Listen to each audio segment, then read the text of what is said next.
Tusen takk, Trygve. Da skal vi ha et nytt foredrag her, og dette er ekstremt spennende. Natalia Kucirkova, som er tilknyttet læringsmiljøsenteret ved Universitetet i Stavanger, er forsker og har forsket på, Frank var inne på det, om ulike måter å formidle litteratur til barn på, og har forsket på spesielt dette her, hvor en kan være interaktiv i måten en leser bøker på.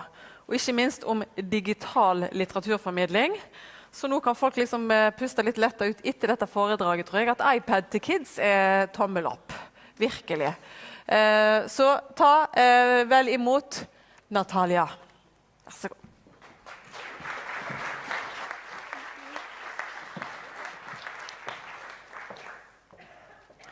Tusen takk, Sigrun, and many thanks to the organizing committee for inviting me. I'm delighted to be here. My name is Natalia Kucirkova. I work at the University of Stavanger and University College London. My background is in developmental psychology, and I have been researching children's use of books, e-books, apps, so different formats of books, and book reading in different cultural groups. And I suppose I should start with this image and declare that, as many of you, I am part of the few privileged children who grew up with books, surrounded by books, with highly educated parents who understood the importance of book reading. And as Frank very nicely summarized for us this morning, we do know how important it is for young children. So the natural question that we might be asking is, how can we make this experience available to all young children? And we might be asking some very specific and detailed questions. We might be asking, how are we going to deliver this experience to all children? Are we going to use e-books, print books? Are we going to use leaflets, healthcare practitioners, teachers, librarians? So we might be asking all possible detailed questions. But I want us to step back a little bit and think about the wider, the more fundamental questions. What is it that guides our thinking? How can we combine the triple influence of research, practice, and policy to make a decision on what is it that we want to nurture in young children? So the three questions that I'll be asking in my presentation and that I want to reflect on together with you is what is the medium that we are going to use? Why is it the book? Why is it not, for example, a video game or perhaps an educational film? Who is the key person? Is it the teacher? Is it the librarian? Or perhaps someone else? And then the most open-ended and the most challenging or perhaps provocative question is why? What is it that we stand for as a society if we are going to promote book reading among young children? So first, a simple question. The what? The book reading research tells us that the benefits, both in terms of cognitive and emotional benefits for young children, are undeniable. We do know that book reading is hugely beneficial for young children. And in a sense, I am preaching to the converted here, so I don't need to emphasize all the different benefits that we are aware of. But I want us to reflect on the key mechanism that operates when we look at book reading, and that is language input. So we do know that when parents read with their young children, there is this face-to-face interaction, not via a screen, but face-to-face. It's undivided attention to the child, and it's a lovely, unhurried time that is so precious in today's lives, when we are all busy running around and often don't have the time to sit down with our children and pay attention face to face to what they are saying and what we are reading to them. Now you might be thinking, if the language stimulation is the key mechanism, then why do we need the book?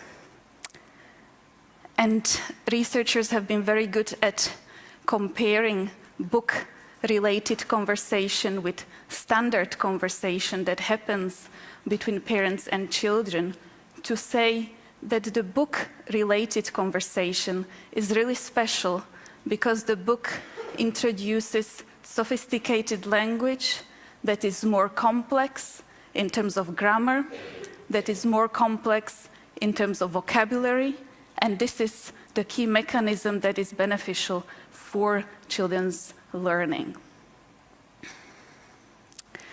We also know that there are some parents who are very skilled at asking children questions, pointing to different illustrations, as we have just seen the possibilities of how engaged a parent can be when they are reading with their young children.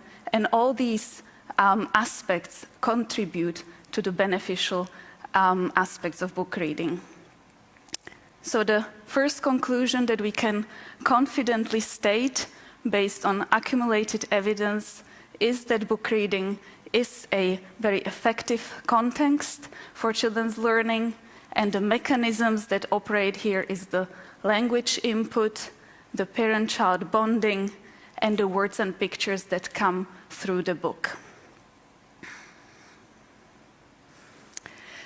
The second question that I'm asking is, who is going to be delivering book reading to young children?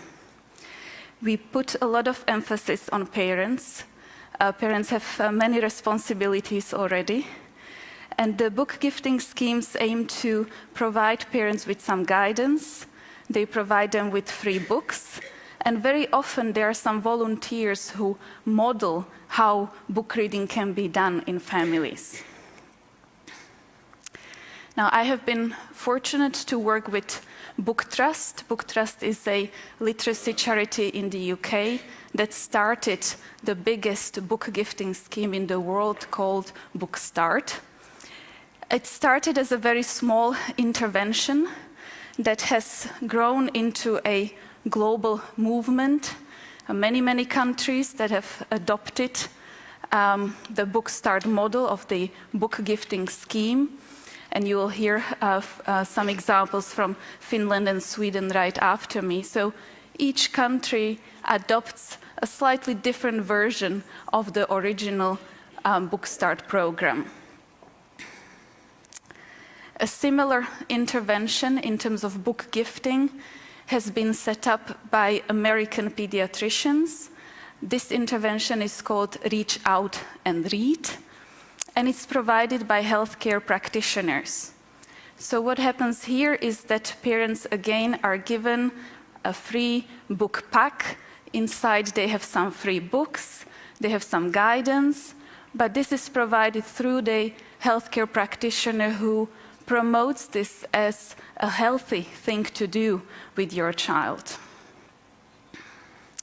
And again, it has grown into a wide, large-scale program in USA that has been adopted by many states.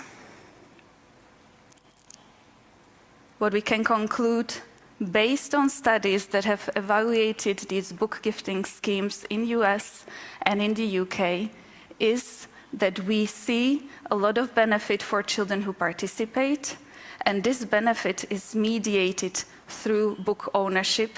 Remember, we are talking about families where there were no books at home, and suddenly there are books.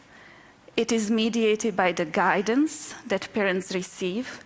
Again, very often these are families who have not been used to book reading at home. And it also helps with nurturing parents' attitudes towards book reading.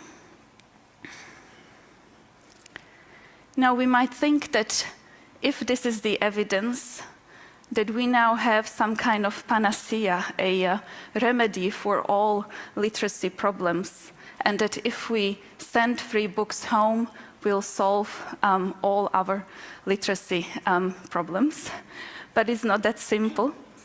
And I certainly have seen a lot of interactions that perhaps were not so helpful, that made me reflect, and colleagues, on how much is this practice a practice that we grew up with, is very much white, middle-class practice, and how can we make sure that it becomes something that can be shared with diverse populations.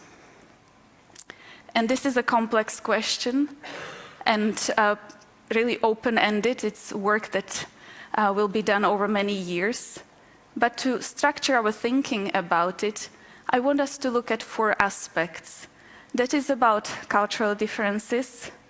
It's about the differences we see in families, among individual children, and then the question of books or perhaps something else. So first, the cultural differences. We do know that in some families, when the intervention is not sensitive to the differences that happen among different cultural groups, it can backfire. What happens is that parents don't perceive book reading as an enjoyable activity. They perceive it as a chore that must be done, and books are not read in the way we would like them to be read at home. There is a danger that when certain books are sent home without consultation with parents, without documenting the differences among families, that we are validating privileged discourses, legitimizing certain authors as the only authors to be read at home, as the only stories that are valid stories. Of course, if we do acknowledge the cultural differences, if we have a dialogue with families, then we can see all the positive benefits. So this is a caveat, something that I want us to think about and have it at the back of our mind every time we speak with diverse families. Now, this point is very much linked to family particularities. Even within each culture, we see a lot of difference among families. In my research, we often heard the phrase, "This is how we do it in my family." And that is how parents want to read. That is how parents want to choose the books they read to their children. And again, the family values need to be documented, systematically evaluated, and embedded in the guidance that we provide to parents. So whether that is policymakers, librarians, teachers, or researchers like myself, we need to be very sensitive to the differences within each culture and among families. Individual differences, well, it wouldn't surprise you that the typical age group that is often perceived as problematic are young teenage boys who are reported to not enjoy print books.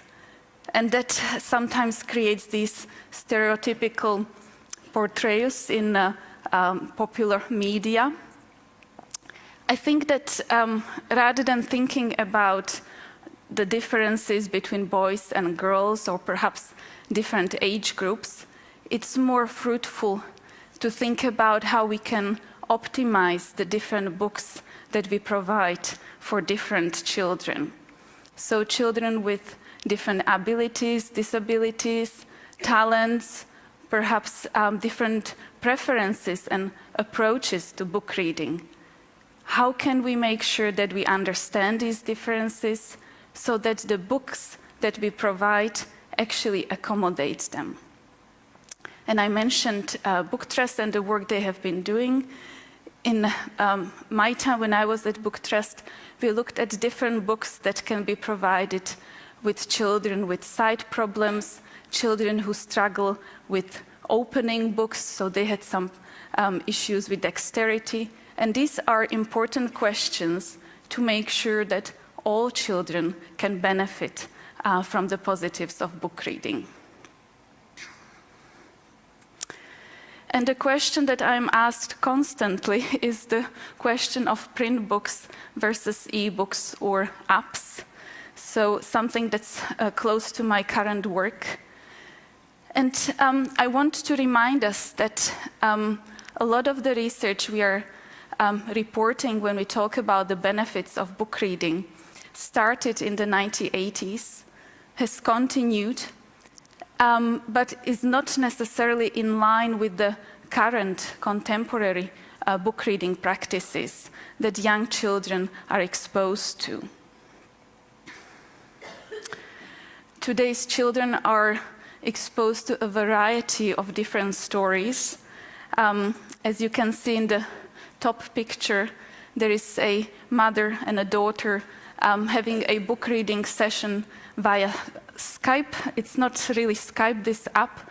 It's an app where you can read the same book at the same time. The parent can see where the child is pointing in the book.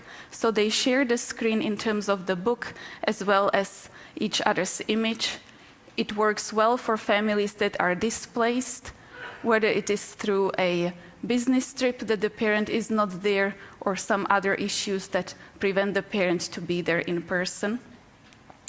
In the image on the left, you can see a little boy using augmented reality to get an added aesthetic and visual layer to the story. And in the third picture, we see a little girl interacting with the story characters, making them alive as she moves through the screen and decides how the story finishes or how it starts. So these books give children a lot of choice.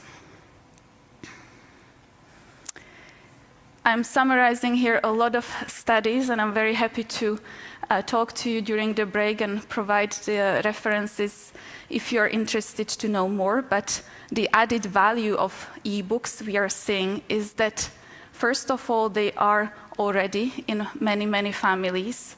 So while we are seeing a socioeconomic difference between the families that have books and families that don't have books, we are not seeing that difference in terms of mobile phone ownership.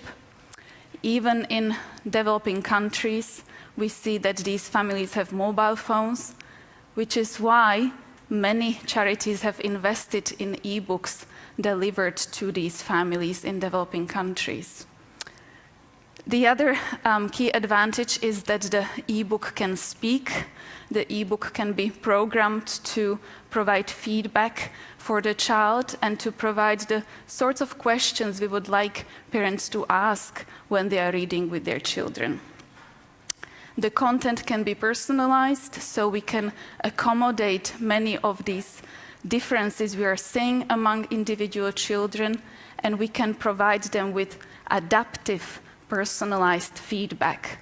So as they go through the book can be recording what they are reading, how they are struggling with individual pages, and provide feedback that is contingent upon the child's response.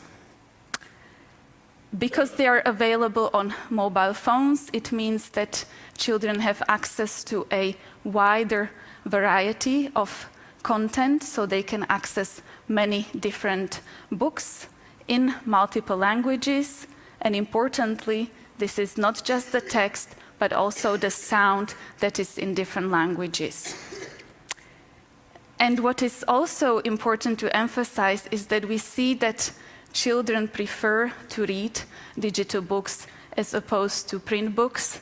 This is not a preference we see among parents. I wouldn't be a good researcher if I didn't see the other side of the coin.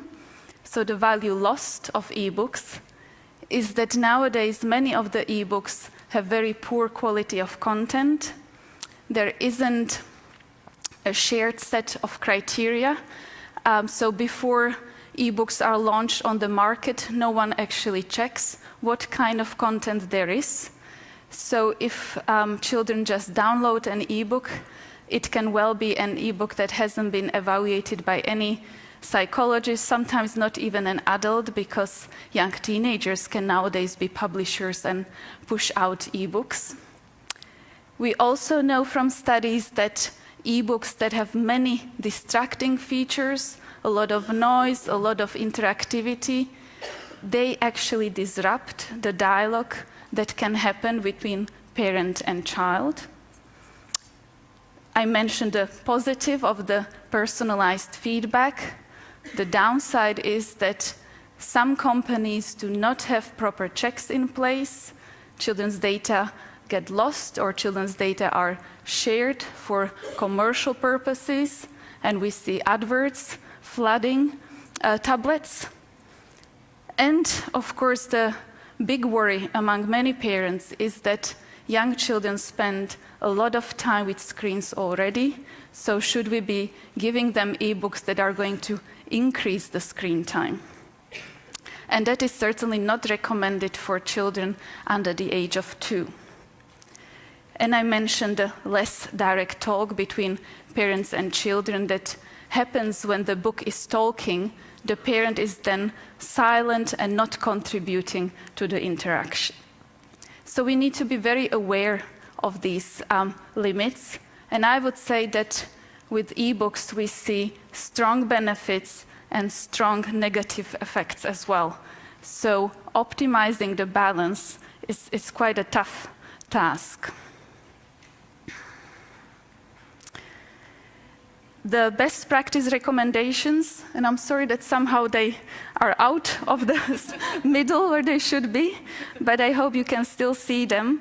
These are my messages, my takeaways for us to reflect on and think about as we are moving forward, designing different interventions, mediating different interventions in our communities. So the cultural context, the child and family specific characteristics do actually matter. We do need to document them, we need to accommodate them and acknowledge them in whatever it is that we are promoting with book reading. And the second message is that families do need choice, both in terms of print books and e-books, and both in terms of the content that they receive, as well as the format of books that they interact with. So that is everything I could squeeze in, the short slot I had allocated to me. Please contact me during the break or via email if you're interested to know more. Thank you. Thank you, Natalia. Thank you. Thank you so much. Very nice.